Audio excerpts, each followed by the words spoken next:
Chapter 5. It was on a dreary night in November that I beheld the accomplishment of my toils. With an anxiety that almost amounted to agony, I collected the instruments of life around me, that I might infuse a spark of being into the lifeless thing that lay at my feet. It was already 1 a.m. The rain pattered dismally against the panes, and my candle was nearly burnt out. Then, by the glimmer of the half-extinguished light, I saw the dull yellow eye of the creature open. It breathed hard, and a convulsive motion agitated its limbs. How can I describe my emotions at this catastrophe? Or how delineate the wretch whom, with such infinite pains and care, I had endeavored to form? His limbs were in proportion, and I had selected his features as beautiful. Beautiful! Great God!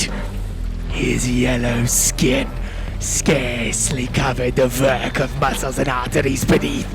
His hair was of a lustrous black and flowing.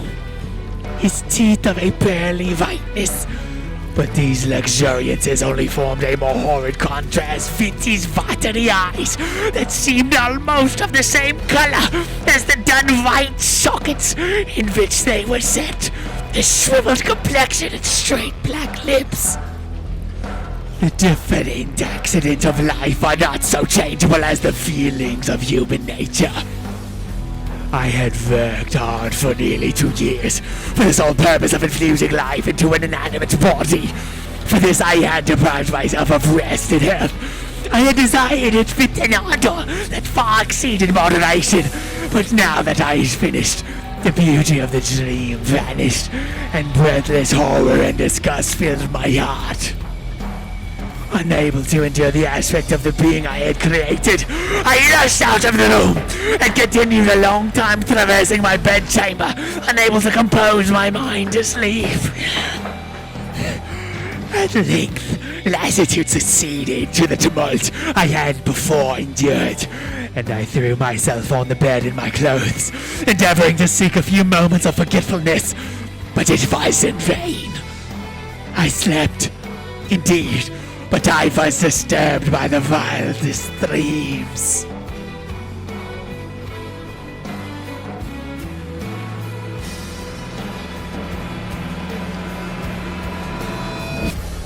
I thought I saw Elizabeth in the bloom of health, walking in the streets of Ingolstadt. Delighted and surprised, I embraced her.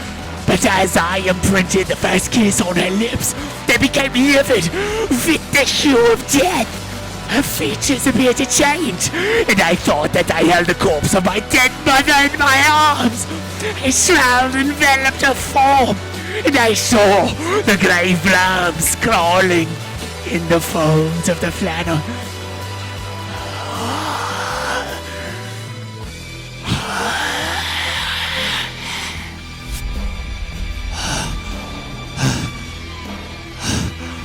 I started from my sleep with horror. A cold dew covered my forehead. My teeth chattered, and every limb became convulsed. Then, by the dim and yellow light of the moon, as it forced its way through the window shutters,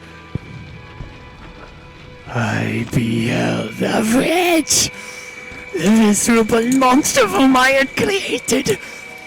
He held up the curtain of the bed, and his eyes, if eyes they may be called, were fixed on me.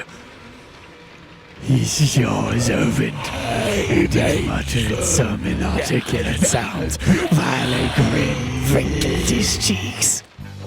He might have spoken, but I did not hear. One hand was stretched out, seemingly to detain me, but I escaped and rushed downstairs. I took refuge in the courtyard belonging to the house which I inhabited. There, I remained during the rest of the night, walking up and down in the greatest agitation, listening attentively, catching and fearing each sound as if it were to announce the approach of the demoniacal corpse to which I had so miserably given life. Oh, no mortal could support the horror of that countenance. A mummy again indeed, with animation could not be so hideous as that wretch. I had gazed on him while unfinished. He was ugly then, but when those muscles and joints were rendered capable of motion, it became a thing such as even Dante could not have conceived. I passed the night wretchedly. Sometimes my pulse beat so quickly and hardly that I felt the palpitation of every artery. At others, I nearly sank to the ground through languor and extreme weakness. Mingled with this horror, I felt the bitterness of disappointment. Dreams that had been my food and pleasant rest for so long a space were now become a hell to me. And the change was so rapid, the overthrow so complete. Morning, dismal and wet, at length dawned and discovered to my sleepless and aching eyes the church of Ingolstadt. Its white steeple and clock, which indicated the 6th hour.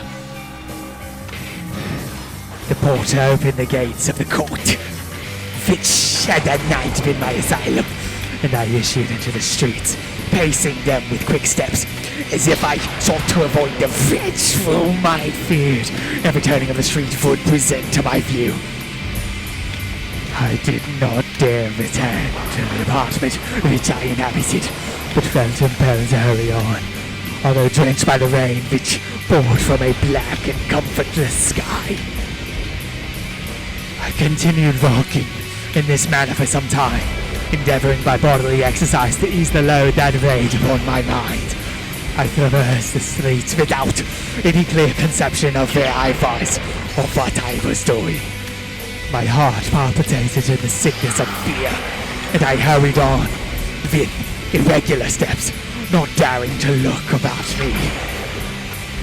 Like one who on a lonely road doth walk in fear and dread, and having once turned round, walks on, and turns no more his head, because he knows a frightful fiend doth close behind him tread.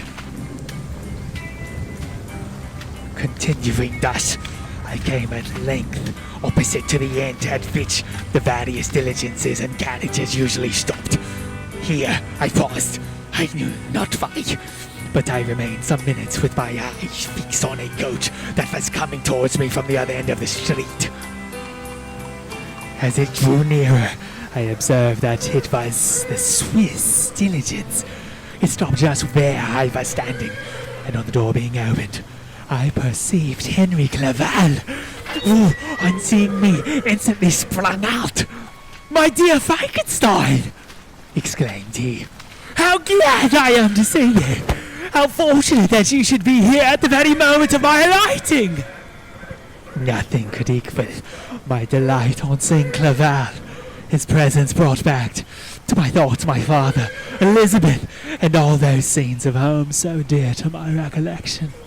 I grasped his hand, and in a moment forgot my horror and misfortune. I felt suddenly, and for the first time during many months, calm and serene joy. I welcomed my friend, therefore, in the most cordial manner, and we walked towards my college. Clerval continued talking for some time about our mutual friends and his own good fortune in being permitted to come to Ingolstadt. "You may easily believe," said he, "how great was the difficulty to persuade my father that all necessary knowledge was not comprised in the noble art of bookkeeping. And indeed, I believe I left him incredulous to the last. For his constant answer to my unwearied entreaties was the same as that of the Dutch schoolmaster in the Vicar of Wakefield. I have 10,000 florins a year without Greek. I eat heartily without Greek. But his affection for me at length overcame his dislike of learning, and he has permitted me to undertake a voyage of discovery to the land of knowledge. It gives me the greatest delight to see you. But tell me, how you left my father, brothers, and Elizabeth? Very well, and very happy. Only a little uneasy that they hear from you so seldom. By the by, I mean to lecture you a little upon their account myself. But my dear Frankenstein, continued he, stopping short and gazing full in my face, I did not before remark how very ill you appear, so thin and pale. You look as if you had been watching for several nights. You have guessed right. I have lately been so deeply engaged in one occupation that I have not allowed myself sufficient rest, as you see. But I sincerely hope, that all these employments are now at an end, and that I am at length free. I trembled excessively. I could not endure to think of, and far less to allude to, the occurrences of the preceding night. I walked with a quick pace, and soon we arrived at my college. I then reflected, and the thought made me shiver, that the creature whom I had left in my apartment might still be there, alive and walking about. I dreaded to behold this monster, but I feared still more that Henry should see him. Entreating him therefore to remain a few minutes at the bottom of the stairs, I darted up towards my own room. My hand was already on the lock of the door before I recollected myself. I then paused, and a cold shivering came over me. I threw the door forcibly open, as children are accustomed to do when they expect a spectre to stand in waiting for them on the other side. But nothing appeared. I stepped fearfully in. The apartment was empty, and my bedroom was also freed from its hideous guest. I could hardly believe that so great a good fortune could have befallen me, but when I became assured that my enemy had indeed fled, I clapped my hands for joy and ran down to Clerval. We ascended into my room, and the servant presently brought breakfast, but I was unable to contain myself. It was not joy only that possessed me. I felt my flesh tingle with excess of sensitiveness, and my pulse beat rapidly. I was unable to remain for a single instant in the same place. I jumped over the chairs, clapped my hands, and laughed aloud. Clerval at first attributed my unusual spirits to joy on his arrival, but when he observed me more attentively, he saw a wildness in my eyes, for which he could not account, and my loud, unrestrained, heartless laughter frightened and astonished him. "My dear Victor!" cried he. "What, for God's sake, is the matter? Do not laugh in that manner. How ill you are! What is the cause of all this?" "Do not ask me!" cried I, putting my hands before my eyes, for I thought I saw the dreaded spectre glide into the room. "He can tell! Oh, save me! Save me!" I imagine that the monster seized me. I struggled furiously and fell down in a fit. Poor Clerval! What must have been his feelings? A meeting which he had anticipated with such joy, so strangely turned to bitterness. But I was not the witness of his grief, for I was lifeless and did not recover my senses for a long time. This was the commencement of a nervous fever which confined me for several months. During all that time, Henry Clerval was my only nurse. I afterwards learned that, knowing my father's advanced age and unfitness for so long a journey, and how wretched my sickness would make Elizabeth, he spared them this grief by concealing the extent of my disorder. He knew that I could not have a more kind and attentive nurse than himself, and, firm in the hope he felt of my recovery, he did not doubt that, instead of doing harm, he performed the kindest action that he could towards them. But I was in reality very ill, and surely nothing but the unbounded and unremitting attentions of my friend could have restored me to life. The form of the monster on whom I had bestowed existence was forever before my eyes, and I raved incessantly concerning him. Doubtless my words surprised Henry. He at first believed them to be the wanderings of my disturbed imagination, but the pertinacity with which I continually recurred to the same subject persuaded him that my disorder indeed owed its origin to some uncommon and terrible event. By very slow degrees, and with frequent relapses that alarmed and grieved my friend, I recovered. I remember the first time I became capable of observing outward objects with any kind of pleasure.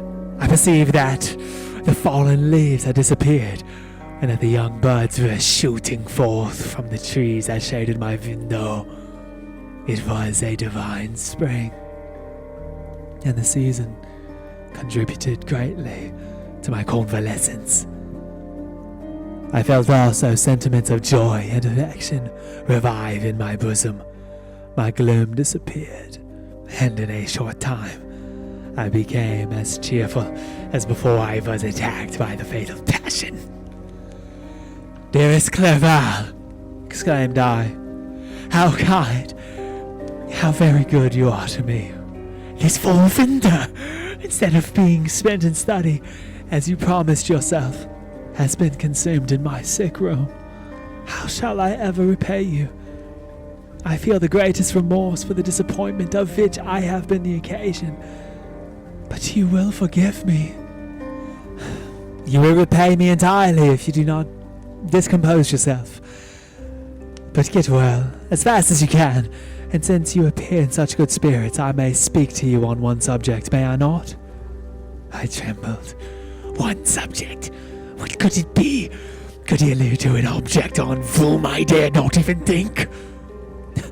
"Compose yourself," said Clerval, who observed my change of colour. "I will not mention it, if it agitates you, but your father and cousin would be very happy if they received a letter from you in your own handwriting. They hardly know how ill you have been, and are uneasy at your long silence." "Is that all, my dear Henry? How could you suppose that my first thought would not fly towards those dear, dear friends, whom I love, and who are so deserving of my love? If this be your present temper, my friend, you will perhaps be glad to see a letter that has been lying here for some days for you. It is from your cousin, I believe." Chapter 6. Clerval then put the following letter into my hands. It was from my own Elizabeth. "My dearest cousin, you have been ill, very ill, and even the constant letters of dear kind Henry are not sufficient to reassure me on your account. You are forbidden to write, to hold a pen, yet one word from you, dear Victor, is necessary to calm our apprehensions. For a long time I have thought that each post would bring this line, and my persuasions have restrained my uncle from undertaking a journey to Ingolstadt. I have prevented his encountering the inconveniences and perhaps dangers of so long a journey. Yet how often have I regretted not being able to perform it myself? I figure to myself that the task of attending on your sickbed has devolved on some mercenary old nurse, who could never guess your wishes nor minister to them with the care and affection of your poor cousin. Yet that is over now. Clerval writes that indeed you are getting better, I eagerly hope that you will confirm this intelligence soon in your own handwriting. Get well and return to us. You will find a happy, cheerful home and friends who love you dearly. Your father's health is vigorous, and he asks but to see you, but to be assured that you are well, and not a care will ever cloud his benevolent countenance. How pleased he would be to remark the improvement of our Ernest. He is now 16 and full of activity and spirit. He is desirous to be a true Swiss and to enter into foreign service, but we cannot part with him, at least until his elder brother returns to us. My uncle is not pleased with the idea of a military career in a distant country, but Ernest never had your powers of application. He looks upon study as an odious fetter. His time is spent in the open air, climbing the hills or rowing on the lake. I fear that he will become an idler unless we yield to the point and permit him to enter on the profession which he has selected. Little alteration, except the growth of our dear children, has taken place since you left us. The blue lake and snow-clad mountains, they never change, and I think our placid home and our contented hearts are regulated by the same immutable laws. My trifling occupations take up my time and amuse me, but I am rewarded for any exertions by seeing none but happy, kind faces around me. Since you left us, but one change has taken place in our little household. Do you remember on what occasion Justine Moritz entered our family? Probably you do not. I will relate her history, therefore in a few words. Madame Moritz, her mother, was a widow with 4 children, of whom Justine was the third. This girl had always been the favorite of her father, but through a strange perversity, her mother could not endure her, and after the death of Mr. Moritz, treated her very ill. My aunt observed this, and when Justine was 12 years of age, prevailed on her mother to allow her to live at our house. The republican institutions of our country have produced simpler and happier manners than those which prevail in the great monarchies that surround it. Hence, there is less distinction between the several classes of its inhabitants, and the lower orders, being neither so poor nor so despised. Their manners are more refined and moral. A servant in Geneva does not mean the same thing as a servant in France and England. Justine, thus received in our family, learned the duties of a servant, a condition which, in our fortunate country, does not include the idea of ignorance and a sacrifice of the dignity of a human being. Justine, you may remember, was a great favourite of yours, and I recollect you once remarked that if you were in any ill humour, one glance from Justine could dissipate it, for the same reason that Ariosto gives concerning the beauty of Angelica. She looks so frank-hearted and happy.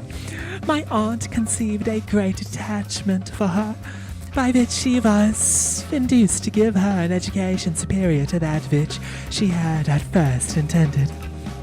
This benefit was fully repaid. Justine was the most grateful little creature in the world. I do not mean that she made any professions. I never heard one pass her lips. But you could see by her eyes that she almost adored her protectress. Although her disposition was gay, and in many respects inconsiderate, yet she paid the greatest attention to every gesture of my aunt.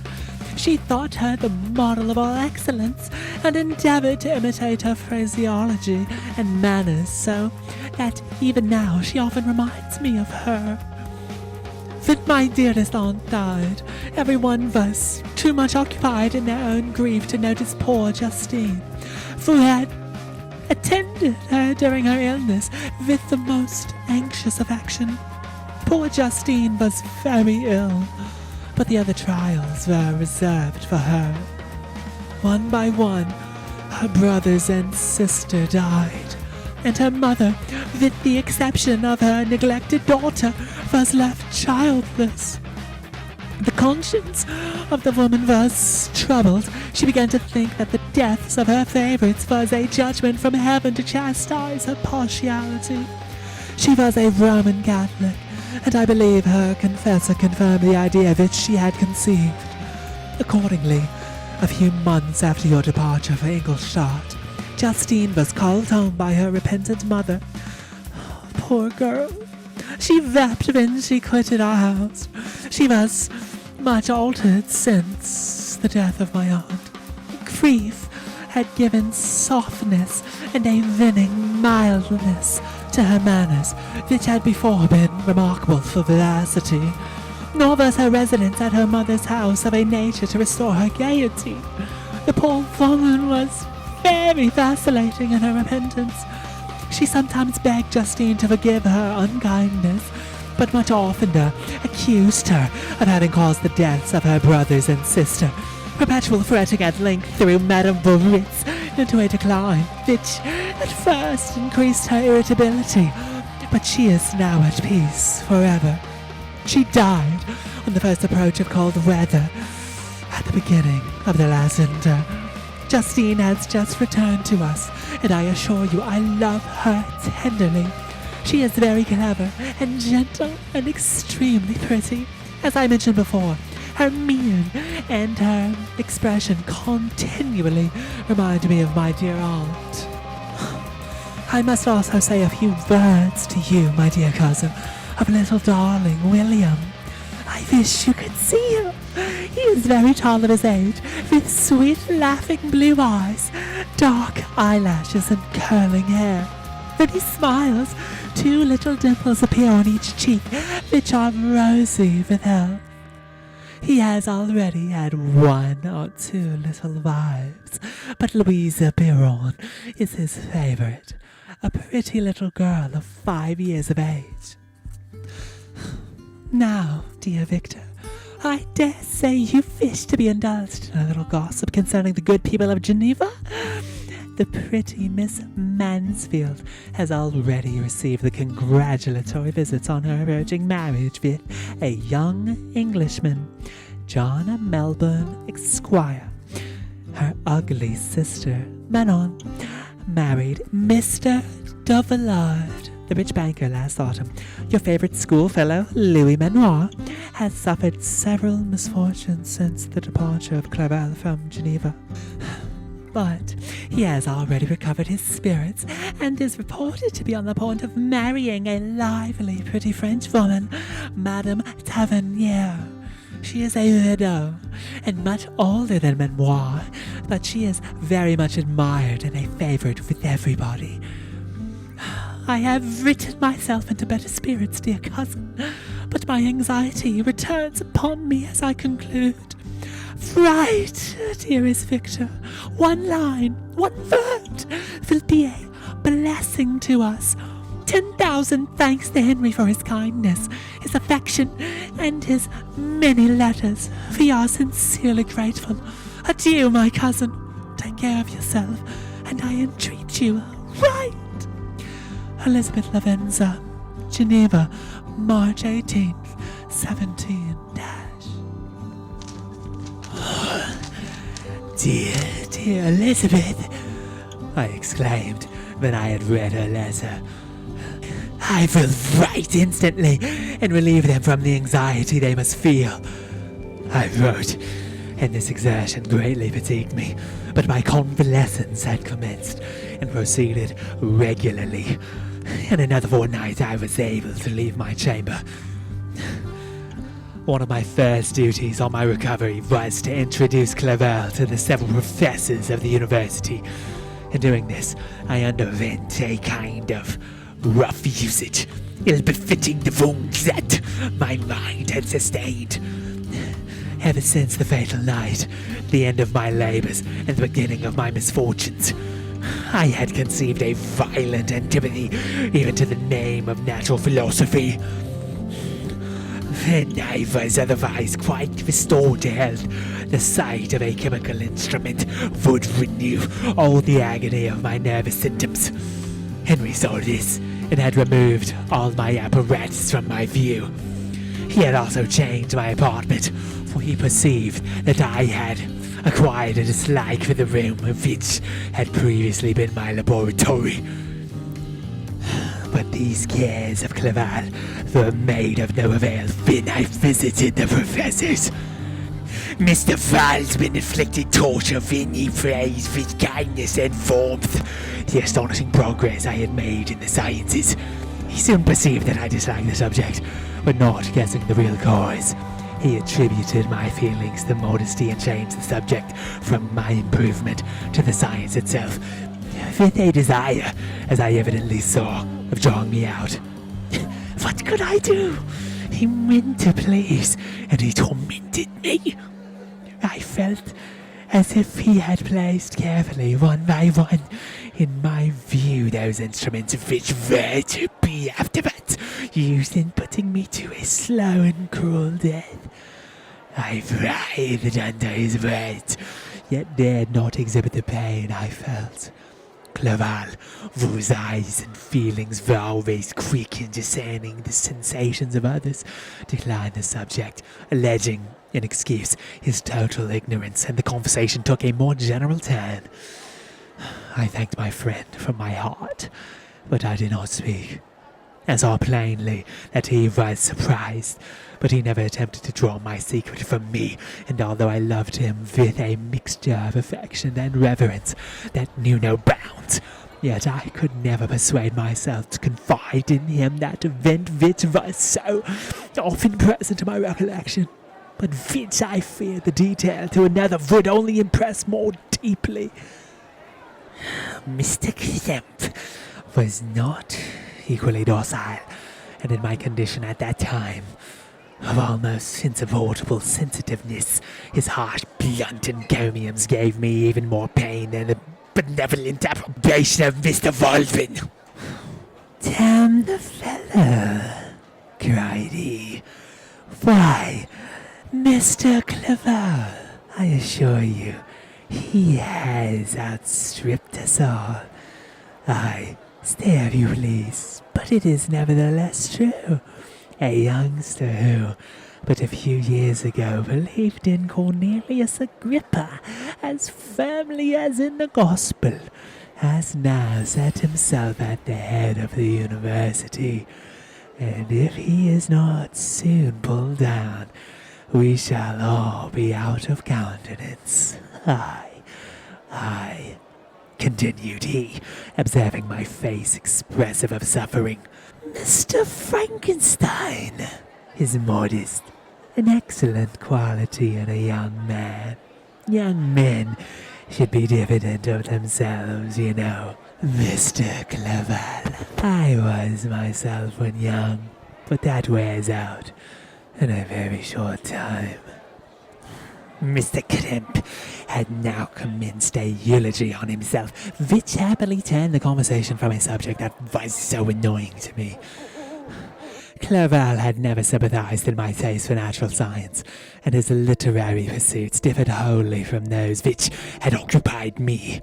He came to the university with the design of making himself complete master of the Oriental languages, and thus he should open a field for the plan of life he had marked out for himself. Resolved to pursue no inglorious career, he turned his eyes toward the east as affording scope for his spirit of enterprise. The Persian, Arabic, and Sanskrit languages engaged his attention, and I was easily induced to enter on the same studies. Idleness had never been irksome to me, and now that I wished to fly from reflection and hated my former studies, I felt great relief in being the fellow pupil with my friend, and found not only instruction but consolation in the works of the Orientalists. I did not, like him, attempt a critical knowledge of their dialects, for I did not contemplate making any other use of them than temporary amusement. I read merely to understand their meaning, and they well repaid my labours. Their melancholy was soothing, and their joy elevating to a degree I'd never experienced in studying the authors of any other country. When you read their writings, life appears to consist in a warm sun and a garden of roses, in the smiles and frowns of a fair country, and the fire that consumes your own heart. How different from the manly and heroical poetry of Greece and Rome. Summer passed away in these occupations, and my return to Geneva was fixed for the latter end of autumn. But being delayed by several accidents, winter and snow arrived. The roads were deemed impassable, and my journey was retarded until the ensuing spring. I felt this delay very bitterly, for I longed to see my native town and my beloved friends. My return had only been delayed so long from an unwillingness to leave Clerval in a strange place before he had become acquainted with any of its inhabitants. The winter, however, was spent cheerfully, and although the spring was uncommonly late, when it came its beauty compensated for its dilatoriness. The month of May had already commenced, and I had expected the letter daily which was to fix the date of my departure, when Henry proposed a pedestrian tour in the environs of Ingolstadt, that I might bid a personal farewell to the country I had so long inhabited. I acceded with pleasure to this proposition. I was fond of exercise, and Clerval had always been my favourite companion in the ramble of this nature that I had taken among the scenes of my native country. We passed a fortnight in these perambulations. My health and spirits had long been restored, and they gained additional strength from the salubrious air I breathed, the natural incidents of our progress, and the conversation of my friends. Study had before secluded me from the intercourse of my fellow creatures and rendered me unsocial, but Clerval called forth the better feelings of my heart. He again taught me to love the aspect of nature and the cheerful faces of children. Excellent friend, how sincerely you did love me and endeavour to elevate my mind until it was on a level with your own. A selfish pursuit had cramped and narrowed me, until your gentleness and affection warmed and opened my senses. I became the same happy creature who, a few years ago, loved and beloved by all, had no sorrow or care. When happy, inanimate nature had the power of bestowing on me the most delightful sensations. A serene sky and verdant fields filled me with ecstasy. The present season was indeed divine. The flowers of spring bloomed, and the hedges, while those of summer were already in bud. I was undisturbed by thoughts which during the preceding year had pressed upon me, notwithstanding my endeavours to throw them off with an invincible burden. Henry rejoiced in my gaiety and sincerely sympathized in my feelings.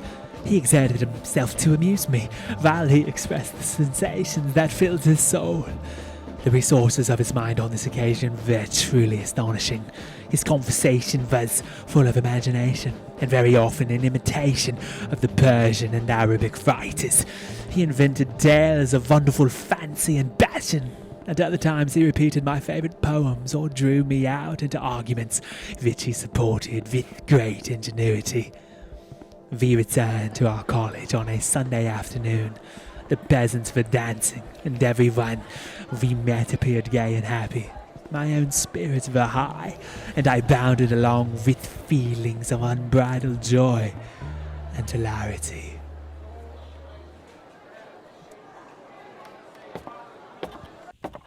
Chapter 7.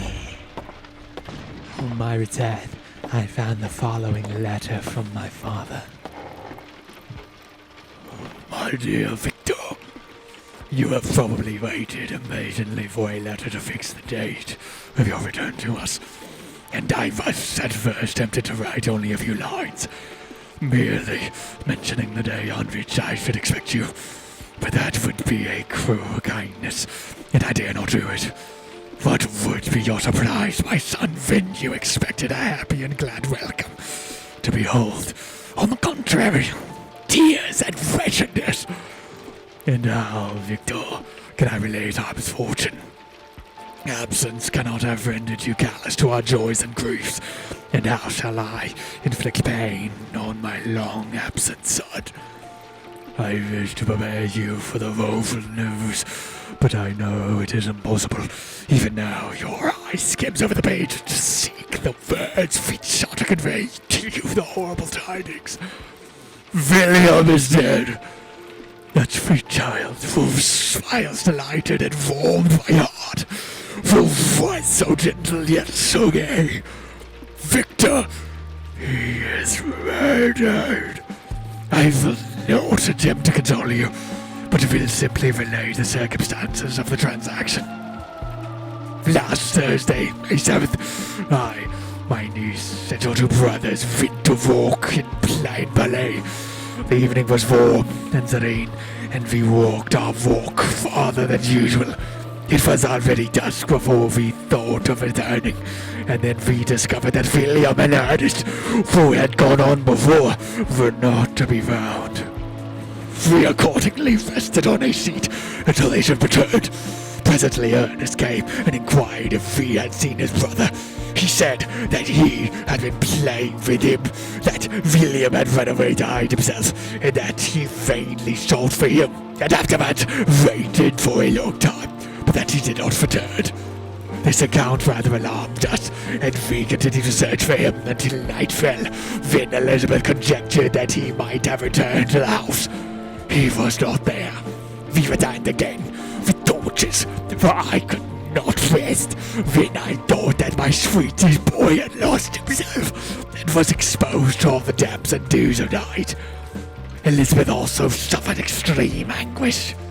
About 5 in the morning, I discovered my lovely boy, from the night before I had seen blooming and active in hell, stretched on the grass, livid and motionless.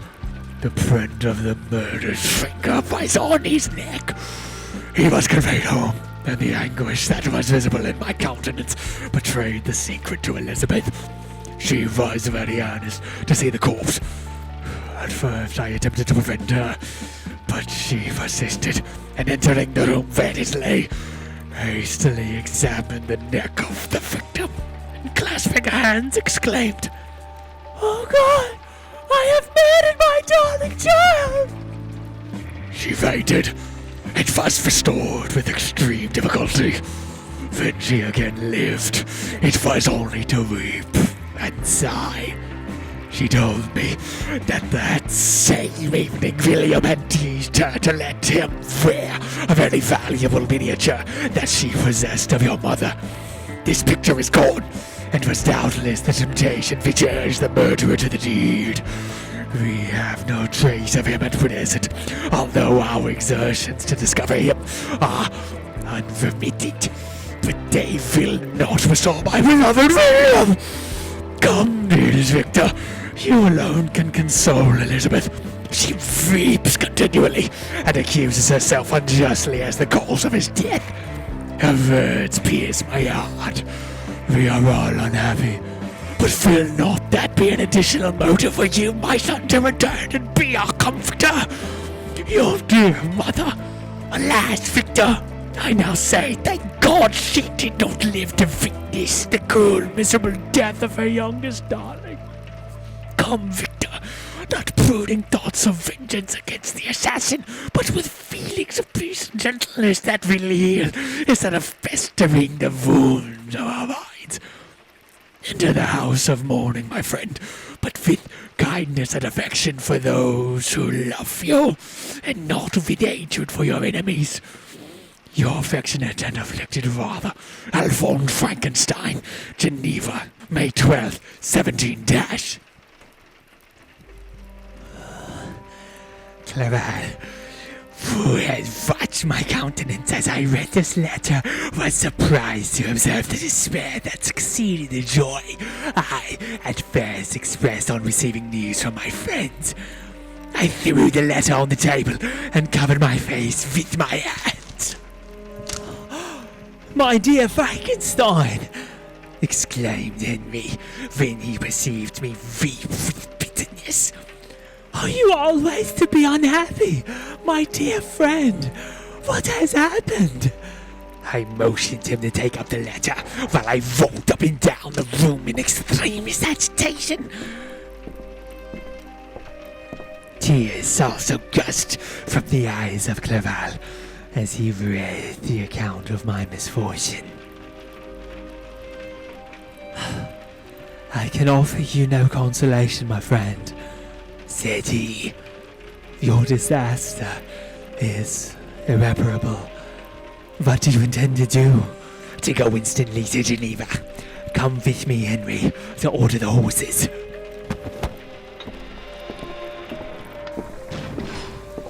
During our walk, Clerval endeavored to say a few words of consolation. He could only express his heartfelt sympathy. Poor William, said he. Dear lovely child, he now sleeps with his angel mother. Would that had seen him bright and joyous in his young beauty, but must wreathe over his untimely loss. To die so miserably, to feel the murderous grasp. How much more a murderer that could destroy radiant innocence. Poor little fellow. One only consolation have we. His friends mourn and weep, but he is at rest. The pang is over. His suffering is at an end forever. A sword covers his gentle form, and he knows no pain. He can no longer be a subject for pity. We must reserve that for his miserable survivors. Clerval spoke thus as we hurried through the streets. The words impressed themselves on my mind, and I remembered them afterwards in solitude. But now, as soon as the horses arrived, I hurried into the cabriolet and bade farewell to my friend.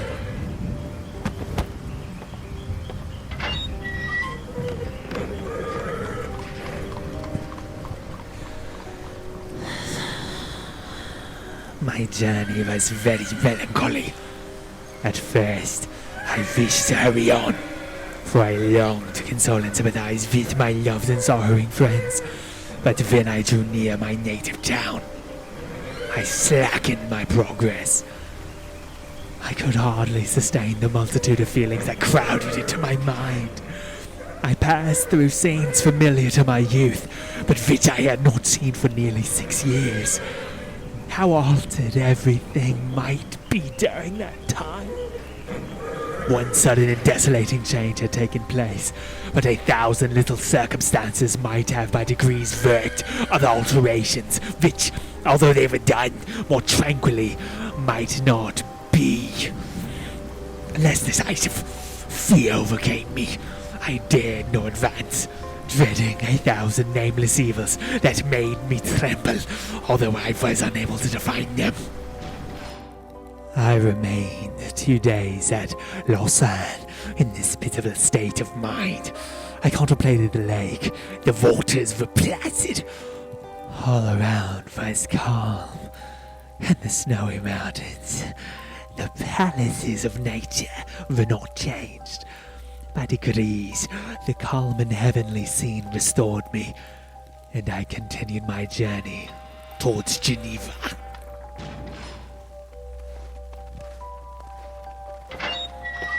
The road ran by the side of the lake, which became narrower as I approached my native town. I discovered more distinctly the black sides of Jura and the bright summit of Mont Blanc. I wept like a child. Dear mountains, my own beautiful lake, how do you welcome your wanderer? Your summits are clear. The sky and lake are blue and placid. Is this to prognosticate peace, or to mock at my unhappiness? I fear, my friend, that I shall render myself tedious by dwelling on these preliminary circumstances, but they were days of comparative happiness, and I think of them with pleasure. My country, my beloved country.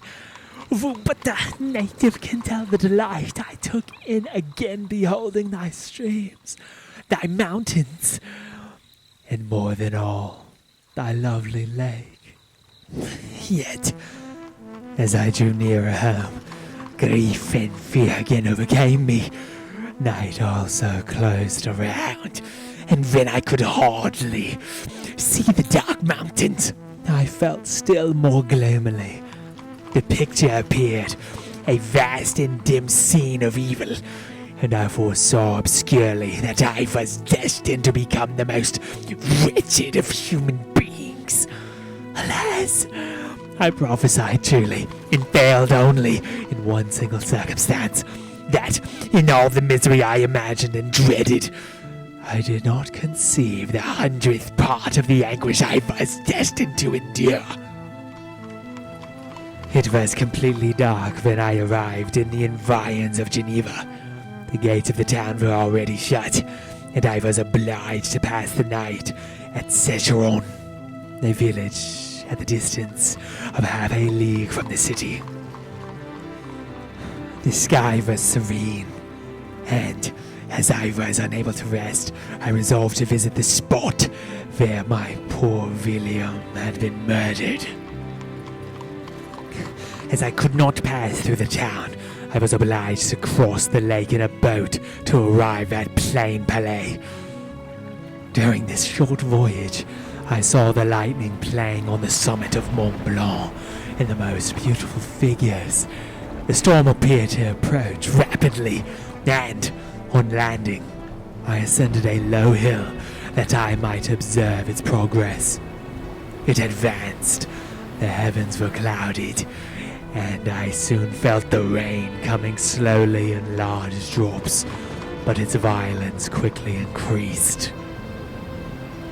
I quitted my seat and walked on, although the darkness and storm increased every minute, and the thunder burst with a terrific crash over my head.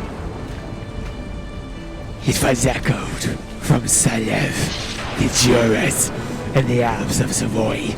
Vivid flashes of lightning dazzled my eyes, illuminating the lake, making it appear like a vast sheet of fire. Then for an instant, everything seemed of a pitchy darkness, until the eye recovered itself from the preceding flash. The storm, as is often the case in Switzerland, appeared at once in various parts of the heavens. The most violent storm hung exactly north of the town, over the part of the lake which lies between the promontory of Bellerive and the village of Coppet. Another storm enlightened Jura with faint flashes, and another darkened and sometimes disclosed the Mole, a peaked mountain to the east of the lake. While I watched the tempest, so beautiful yet terrific, I wandered on with a hasty step. This noble war in the sky elevated my spirits. I clasped my hands and exclaimed aloud, "William, dear angel, this is thy funeral. This is thy dirge." As I said these words, I perceived in the gloom a figure which stole from behind a clump of trees near me. I stood fixed, gazing intently. I could not be mistaken. A flash of lightning illuminated the object and discovered its shape plainly to me. Its gigantic stature and the deformity of its aspect, more hideous than belongs to humanity, instantly informed me that it was the wretch, the filthy demon to whom I had given life. What did he there? Could he be? I shuddered at the conception. The murderer of my brother. No sooner did that thought cross my imagination than I became convinced of its truth. My deed developed, and I was forced to lean against a tree for support. The figure passed me quickly, and I lost it in the gloom. Nothing in human shape could have destroyed the fair child. He was the murderer. I I could not doubt it. The mere presence of the idea was an irresistible proof of the fact. I thought of pursuing the devil, but it would have been in vain, for another flash discovered him to be hanging among the rocks of the nearly perpendicular ascent of Mont Salève. I held that bound plain play on the south. He soon reached the summit and disappeared. I remained motionless. The thunder ceased, but the rain still continued, and the scene was enveloped in an impenetrable darkness. I resolved in my mind the events which I had until now sought to forget. The full plane of my progress toward the creation, the appearance of the two works of my own hands at my bedside, this departure. 2 years had now nearly elapsed since the night on which he first received life, and was this his first crime? Alas, I had turned loose into the world a depraved wretch, whose delight was in carnage and misery. Had he not murdered my brother? No one can conceive the anguish I suffered during the remainder of the night which I spent cold and wet in the open air.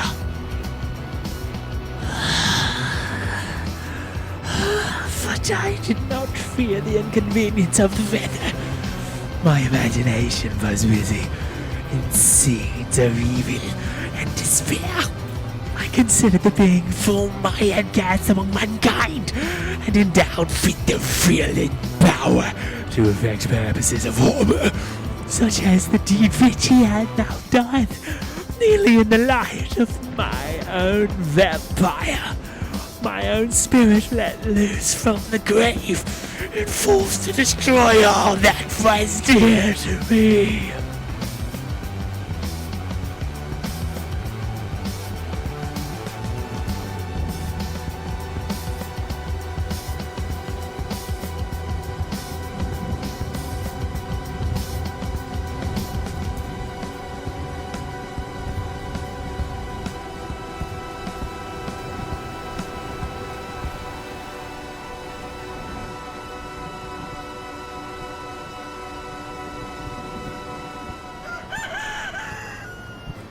Day dawned, and I directed my steps toward the town. The gates were open, and I hastened to my father's house. My first thought was to discover what I knew of the murderer and cause instant pursuit to be made. But I paused when I reflected on the story that I had to tell. A being whom I myself had formed and endued with life had met me at midnight among the precipices of an inaccessible mountain. I remembered also the nervous fever with which I had been seized just at that time, that I dated my creation, and which would give an air of delirium to a tale otherwise so utterly improbable. I well knew that if any other had communicated such a relation to me, I should have looked upon it as the ravings of insanity. Besides, the strange nature of the animal would elude all pursuit, even if I were so far credited as to persuade my relatives to commence it. And then, of what use would be pursuit? Who could arrest a creature capable of scaling the overhanging sides of Mont Salève? These reflections determined me, and I resolved to remain silent. It was about 5 in the morning when I entered my father's house. I told the servants not to disturb the family and went into the library to attend their usual hour of rising. 6 years had elapsed, fast in a dream, but for one indelible trace, and I stood in the same place where I had last embraced my father before my departure for Ingolstadt. Beloved and venerable parent, he still remained to me. I gazed on the picture of my mother, which stood over the mantelpiece, It was an historical subject, painted at my father's desire, and represented Caroline Beaufort in an agony of despair kneeling by the coffin of her dead father. Her garb was rustic, and her cheek pale, but there was an air of dignity and beauty that hardly permitted the sentiment of pity. Below this picture was a miniature of William, and my tears flowed when I looked upon it. While I was thus engaged, Ernest entered. He had heard me arrive, and hastened to welcome me. "Welcome, my dearest Victor," said he. "I wish you had come 3 months ago, and then you would have found us all joyous and delighted. You come to us now to share a misery which nothing can alleviate. Yet your presence will, I hope, revive our father, who seems sinking under his misfortune, and your persuasions will induce poor Elizabeth to cease her vain and tormenting self-accusations. Poor William! He was our darling and our pride." Tears unrestrained fell from my brother's eyes. A sense of mortal agony crept over my frame. Before, I had only imagined the wretchedness of my desolated home. Reality came on me as a new and a not less terrible disaster. I tried to calm Ernest. I inquired more minutely concerning my father, and here I named my cousin. "She most of all," said Ernest, "requires consolation. She accused herself of having caused the death of my brother, and that made her very wretched. But since the murderer has been discovered..." "The murderer discovered? Good God! How can that be? Who could attempt to pursue him? It is impossible. One might as well try to overtake the wind or confine a mountain stream with a straw. I saw him too. He was free last night." "I do not know what you mean," replied my brother in accents of wonder. "But to us, the discovery we have made completes our misery. No one would believe it at first, and even now Elizabeth will not be convinced, notwithstanding all the evidence. Indeed, who would credit that Justine Moritz, who was so amiable and fond of all the family, could suddenly become so capable of so frightful, so appalling a crime? Justine Moritz? Poor girl. Is she the accused? But it is wrongfully. Everyone knows that. No one believes it. Surely, Ernest." "No one did at first, but several circumstances came out that have almost forced conviction upon us, and her own behavior has been so confused as to add to the evidence of facts so vague that I fear leaves no hope for doubt. But she will be tried today, and you will then hear all." He then related that the morning on which the murder of poor William had been discovered, Justine had been taken ill and confined to her bed for several days. During this interval, one of the servants, happening to examine the apparel she had worn on the night of the murder, had discovered in her pocket the picture of my mother, which had been judged to be the temptation of the murderer. The servant instantly showed it to one of the others, who, without saying a word to any of the family, went to a magistrate, and upon their deposition, Justine was apprehended. On being charged with the fact, the poor girl confirmed the suspicion in a great measure by her extreme confusion of manner. This was a strange tale, but it did not shake my faith, and I replied earnestly, "You are all mistaken. I know the murderer. Justine, poor Justine, is innocent." At that instant my father entered. I saw unhappiness deeply impressed on his countenance, but he endeavored to welcome me cheerfully, and after we had exchanged a mournful greeting, would have introduced some other topic than that of our disaster, had not Ernest exclaimed. Good God, Papa! Victor says that he knows who writes the murder of poor William. We do also, unfortunately, replied my father. for indeed I had rather have been forever ignorant than have discovered so much depravity and ingratitude in one I valued so highly. My dear father, you are mistaken. Justine is innocent. If she is, God forbid that she should suffer as guilty. She is to be tried today, and I hope, I sincerely hope, that she will be acquitted. This speech calmed me. I was firmly convinced in my own mind that Justine, and indeed every human being, was guiltless of this murder.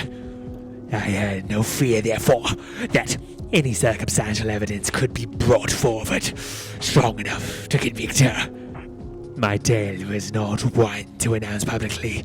Its astounding horror would be looked upon as madness by the vulgar. Did anyone indeed exist except I, the creator? Who would believe unless his senses convinced him in the existence of the living monument of presumption and rash ignorance which I had let loose upon the world? We were soon joined by Elizabeth. Time had altered her since I last beheld her. It had endowed her with loveliness surpassing the beauty of her childish years.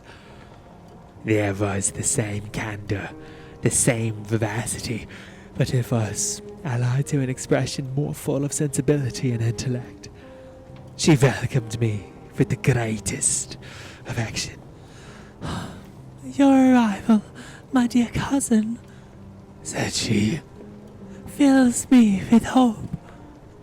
You perhaps will find some means to justify my poor, guiltless Justine. Alas, who is safe if she be convicted of crime? I rely on her innocence as certainly as I do upon my own. Our misfortune is doubly hard to us. We have not only lost that lovely darling boy, but this poor girl, whom I sincerely love, is to be torn away by even a worse fate. If she is condemned, I never shall know joy more.